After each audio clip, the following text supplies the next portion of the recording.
তবে আমি একটা বিষয় ইনশিওর করছি, আমরা মাঠ ছাড়ছি না। আগামীকাল কনফার্ম কর্মসূচি থাকবে। যদি সরকারের পক্ষ থেকে ওরকম দায়িত্বশীল কোনো লোক যদি আমাদেরকে কোনো ধরনের এরকম কোনো নির্ভরযোগ্য কোনো আশার বাণী না শোনায়। বিগত সময়গুলোতে আমরা দেখে এসেছি 36 থেকে শুরু করে 43 পর্যন্ত সবগুলো বিসিএসই চূড়ান্ত ফল প্রকাশের সময় সার্কুলারে যে পদসংখ্যা উল্লেখ ছিল তার থেকে 500 থেকে 1000 পদসংখ্যা বৃদ্ধি করা হয়েছে।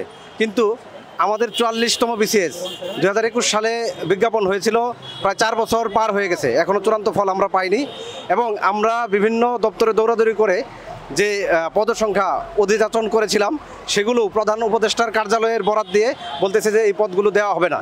তো আমরা এই জন্যই রাস্তায় এসেছি যেন অন্যান্য বিসিএসের মতো আমাদের এই 44তম এবং দীর্ঘ বঞ্চিত বিসিএসেও যেন পদসংখ্যা বৃদ্ধি করা হয়। সব বিসিএসেই তো যখন সুপারিশ প্রাপ্ত মানে সুপারিশ করা হয় আর কি, তখন তো সব বিসিএসেই ক্যাডার বাড়ে শূন্য পদের ভিত্তিতে। কিন্তু আমাদের এখানে কোনো যে 1710টা পদ আছে সেটাই থাকবে, আমাদের কোনো ক্যাডার পদ বৃদ্ধি পাবে না। এই জন্যই আমরা আসছিলাম যে ক্যাডার পদ বৃদ্ধির ব্যাপারে দাবি জানাতে আসছিলাম। আমরা মাঠ ছাড়ছি না, ঠিক আছে? আমরা এখান থেকে যাওয়া মানে যাওয়া নয়। আমরা এখানে গিয়ে আমাদের যারা ব্যাচ আছে, আরও যারা গ্রুপে আছে, আমরা যেহেতু 12,000 প্রার্থী, আমরা সবার সাথে আলোচনা করব। তবে আমি একটা বিষয় ইনশিওর করছি, আমরা মাঠ ছাড়ছি না। আজকে আমরা বিকালে আমরা আবার বসে প্রেস রিলিজ দেব।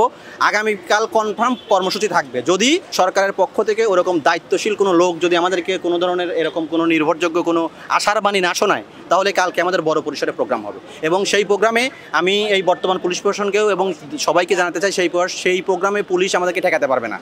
আমরা হয়তো আজকে 200-300 আসছি, এটা কিন্তু আগামী দিনেই কিন্তু 1000 হবে বা 2000 হবে, এটা কিন্তু বুমেরাং হয়ে যাবে। আমি বিশ্বাস করি সরকারের ভাবমূর্তিকে মানে খারাপ করার জন্য প্রশাসনের একটি দুষ্ট চক্র এভাবে আমাদেরকে মাঠে নামিয়ে আনছে। সো আমি সরকারের প্রতি বিনীত অনুরোধ করব, বিশেষ করে মাননীয় প্রধান উপদেষ্টার প্রতি, যে 44 বিসিএসের যারা সাধারণ প্রার্থী তাদের সাথে যেন এই বৈষম্যমূলক আচরণ না করা হয়। তাদের জন্য যে সংখ্যক পোস্ট জনপ্রশাসনে এসেছে তাদেরকে যেন দিয়ে দেওয়া হয়।